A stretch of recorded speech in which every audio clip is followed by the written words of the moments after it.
ভাবির গোসলের ভিডিও প্রেমিকের হাতে দিল ননদ। রূপা ওয়াশরুমে ঝর্ণা ছেড়ে দিয়ে গোসল দিচ্ছে। ঝর্ণার পানি রূপার চুল বেয়ে বেয়ে পড়ছে।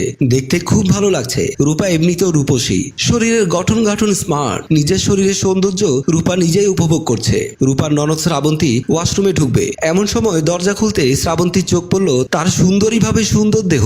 শ্রাবন্তী তড়িঘড়ি করে মোবাইল দিয়ে ভিডিও করা শুরু করে দিল। রূপার ওইদিকে কোনো খেয়াল নেই। সে মনের সুখে গুনগুন করে গান করছে। শ্রাবন্তী তার ভাবি রূপার গোসলের ভিডিও করে চলে গেল। শ্রাবন্তী তার বান্ধবীর কাছে গিয়ে বলল, শোন বান্ধবী, তুই আমার একটা কাজ করে দে। শ্রাবন্তীর বান্ধবী সাথী বলল, কি কাজ করতে হবে বলো। শ্রাবন্তী বলল, তুই এই মোবাইলটা নিয়ে সাজু ভাইকে দিবি আর বলবি আমাকে সাজু ভাই একটা কাজ করতে বলেছিল, ওই কাজটা আমি করে দিয়েছি। সাথী বলল, আমার তো এখন বাসায় কাজ আছে, একটু পর আমার মা আসবে, আমার রান্না বান্না করতে হবে। শ্রাবন্তী বলল, তুই তো আসলেই স্বার্থপর, আমি তোর কত কাজ করে দিয়েছি, তুই আমাকে একটা সামান্য কাজ করে দিতে পারবি না? আমি যেতে পারলে তো যেতাম, আমার একটু প্রবলেম আছে তাই যেতে পারছি না, প্রয়োজনে আমি তো রান্না বান্নার কাজ করে দেবো, তুই একটু যা। সাথী বলল, তুই এমন সময় কেন আসলি? আর একটু আগে আসতে পারলি না? এখন যদি আমার মা এসে আমাকে বাড়িতে না পায় তাহলে আমাকে বকা দিতেই থাকবে। তুই তাহলে এখানে বস, তাহলে মোবাইল দে, আমি দিয়ে আসি। আমার আম্মা আসলে বলবি আমি একটা কাজে গিয়েছি। শ্রাবন্তী বলল, আচ্ছা ঠিক আছে, আমি বলবো, তুই এখন যা। সাথী শ্রাবন্তীর মোবাইল নিয়ে চলে গেল। রূপার স্বামী জুয়েল অফিস থেকে এসে বাড়িতে ঢুকে রূপাকে ডাক দিল। রূপা ওয়াশরুম থেকে বের হয়ে হাফ ভেজা কাপড়ে জুয়েলের সামনে গেল। জুয়েল বলল, কি ব্যাপার, তুমি ভেজা কাপড়ে কোত্থেকে আসছো? রূপা বলল, আমি একটু গোসল করতে গিয়েছিলাম। জুয়েল বলল, তুমি সকালে না গোসল করেছিলে, এখন আবার কেন গোসল করলে? রূপা বলল, সকালে গোসল করলে কি এখন আর গোসল করতে পারবো না? এমন কোনো কথা আছে? আমার গরম লাগছিল তাই আমি গোসল করলাম। জুয়েল বলল, আমার কিন্তু তোমাকে সন্দেহ হয়, বুঝছো? রূপা বলল, সন্দেহ হয় মানে? তুমি আমাকে কি বোঝাতে চাচ্ছ? জুয়েল বলল, আজকালকার মেয়েদেরকে বিশ্বাস করা মানে আটলান্টিকা মহাসাগরে ঝাঁপ দিয়ে বাঁচার আশা করে একই কথা। দেশে যে পরিমাণে পরকীয়া বেড়ে গেছে, এইভাবে যদি কয়েক বছর যায় তাহলে দেশটা জাহান নামে পরিণত হয়ে যাবে। রূপা বলল, দেখো তুমি কিন্তু আমার চরিত্রে কালিমা খাচ্ছ, সব মানুষকে এক পল্লায় মেপো না, বুঝেছো? জুয়েল বলল, ঠিক আছে যাও, এখন আমাকে খাবার দাও। রূপা বলল, আমার আরো কাজ আছে, গিয়ে খেয়ে নাও ভাত। এই বলে রূপা চলে গেল।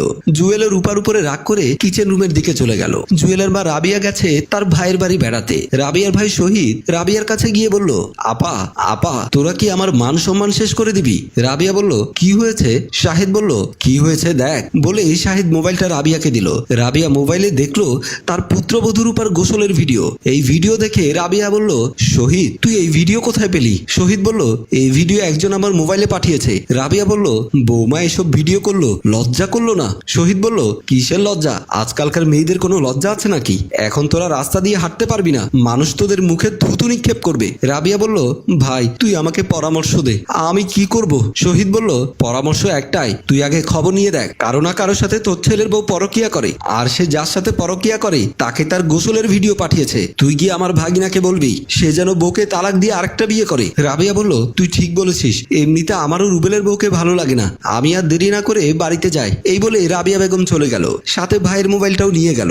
জুয়েল বাড়ি থেকে বের হয়ে যাবে, এমন সময় তার বোন রূপা বাড়িতে ঢুকছে। জুয়েল রূপাকে বলছে, কিরে তুই এতক্ষণ কোথায় ছিলি? রূপা বলল, ভাইয়া আমি একটু আমার বান্ধবী সাথীর সাথে দেখা করতে গিয়েছিলাম। জুয়েল বলল, তোর এই বয়সে এত ঘোরাঘুরি করলে হবে? এমন সময় জুয়েলের মা বাড়িতে ঢুকে বলল, এই জুয়েল তুই তোর বউকে এক্ষুনি তালাক দিয়ে দে। জুয়েল বলল, কিন্তু মা আমি কেন রূপাকে তালাক দেব? মা বলল, তোর বউ যদি আমার বাড়িতে থাকে তাহলে আমার বাড়িটা জাহান্নামে পরিণত হবে। জুয়েল বলল, মা তুমি হঠাৎ করে এইসব কথা কেন বলছো? এবার মা মোবাইলটা জুয়েলের হাতে দিয়ে বলল, এই দেখ আমি কেন বলছি তার উত্তর মোবাইলের ভেতরে আছে। জুয়েল মোবাইল হাতে নিয়ে দেখলো তার বউ রূপার গোসলের ভিডিও। জুয়েল এই ভিডিও দেখছে আর ভাবছে। মা বলল, কি ভাবছিস? আর কোনো কথা নাই, এক্ষুনি তোর বউকে ডেকে তালাক দিয়ে দেয়। জুয়েল বলল, আচ্ছা মা একটু অপেক্ষা করো, আমি রূপাকে ডাকছি। জুয়েল রূপাকে ডাক দিল। রূপা জুয়েলের সামনে যেতে জুয়েল বলল, বাড়িতে বসে বসে এসব করিস তাই না? রূপা বলল, আমি আবার কি করলাম? জুয়েল বলল, কি করেছিস তুই কিছুই জানিস না তাই না? এই দেখ কি করেছিস। মোবাইলটা রূপা হাতে নিল। রূপা ওই ভিডিও দেখে অবাক হয়ে বলল, আরে এটা তো আমার গোসলের ভিডিও, এসব কে ভিডিও করেছে? জুয়েল বলল, এত ন্যাকামি করবি না, বল এই ভিডিও তোর কোন নাগরের কাছে পাঠিয়েছিলি? রূপা নরম সুরে বলল, রুবের, আমি আল্লাহকে সাক্ষী রেখে বলছি আমি এসব ভিডিও করিনি, আর আমি কাকে এই ভিডিও পাঠাবো? তুমি একটু ভিডিওটা ভালো করে খেয়াল করে দেখো, তখন আমি গোসল করছিলাম, অন্য কেউ লুকিয়ে আমার গোসলের ভিডিও করেছে। জুয়েল একটু চিন্তা করে বলল, তাহলে এই কাজ কে করতে পারে? মা বলল, আমার বাড়িতে বাইরের কোনো মানুষ আসে না, আমার মনে হয় বৌমা নিজে নিজেই ভিডিও করেছে। জুয়েল বলল, মা যেই করুক না কেন আমি এখন হুজুরের কাছে গিয়ে চাল পড়া নিয়ে আসবো, সবাইকে খাওয়াবো যে এসব এসব করবে তার গলা দিয়ে রক্ত বের হয়ে মারা যাবে, তখনই সবাই দেখবে কে করেছে। এবার শ্রাবন্তী আমতা আমতা করে বলল, ভাইয়া আসলে আমি ভাবির গোসলের ভিডিও করেছি। মা বলল, কি তুই করেছিস? কেন তুই এই ভিডিও করলি? শ্রাবন্তী বলল, শোনো ভাইয়া কেন করেছি। আমি রাজুকে ভালোবাসি। একদিন রাজুর সাথে দেখা করতে গিয়ে তার বড় ভাইয়ের হাতে ধরা খেয়ে যায়। রাজুর বড় ভাই রাজুকে অনেক মারধর করে, আমাদেরকে বলে দেয় আমরা যেন একজনের সাথে আরেকজন আর দেখা না করি। তখন আমি কান্না করে চলে এসেছিলাম। একটু আসার পর রাজুর বড় ভাই সাজু আমাকে পেছন থেকে ডাক দেয়। আমি দাঁড়িয়ে যাই। তখন সাজু ভাই আমাকে বলে, তুমি কি আমার ভাইকে বিয়ে করতে চাও? আমি বললাম, হ্যাঁ, আমি আপনার ভাইকে ছাড়া বাঁচবো না। তখন সে আমাকে বলে, তুমি যদি তোমার ভাবির যে কোনো একটা গোপন ভিডিও আমাকে এনে দিতে পারো তাহলে আমি নিজের হাতেই তোমাদের বিয়ে দেব। সে আমাকে একটা মোবাইল দিয়েছিল। আমি রাজুকে বিয়ে করার জন্য ভাবির গোসলের ভিডিও করে তার কাছে মোবাইলটা পাঠিয়েছিলাম। এবার জুয়েল তার বউকে জিজ্ঞেস করলো, সাজুর সাথে কি তোমার কোনো সম্পর্ক আছে? রূপা বলল, না, কিন্তু তোমার আমার বিয়ের আগে সে আমাকে বিয়ে করতে চেয়েছিল। আমার মা বাবা তার সাথে আমার বিয়ে দেয়নি, তাই সে এভাবে আমার প্রতিশোধ নিয়েছে। জুয়েল বলল, মা, আসল কথা কি জানো? আমরা যে এখন ভালোভাবে সংসার করছি সেটা অনেকেই সহ্য করতে পারছে না। ওরা চায় আমাদের সংসারটা ভেঙে যাক, তাই তারা এমন করছে। আর শ্রাবন্তী, তুই কাজটা একদম ঠিক করিসনি। তুই তোর একটা খারাপ কাজ টিকিয়ে রাখার জন্য আরো একটা বড় খারাপ কাজ করেছিস।